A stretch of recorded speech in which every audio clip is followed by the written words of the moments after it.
જોકે મારે તો ગાવું જ નતું અને વરાજાનો મોટો ભાઈ છું એટલે ઘણો ખરો તો અવાજ પણ બેઠી ગયો છે પણ ભાઈની ફરમાઈશ એટલે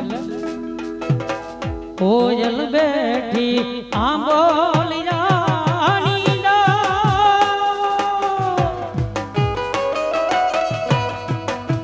એ મારો મોરલિયો બેઠો રે ગઢના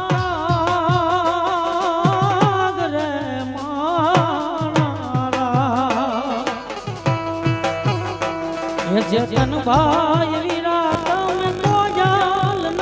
રે ઉડાડો જતન ભાઈ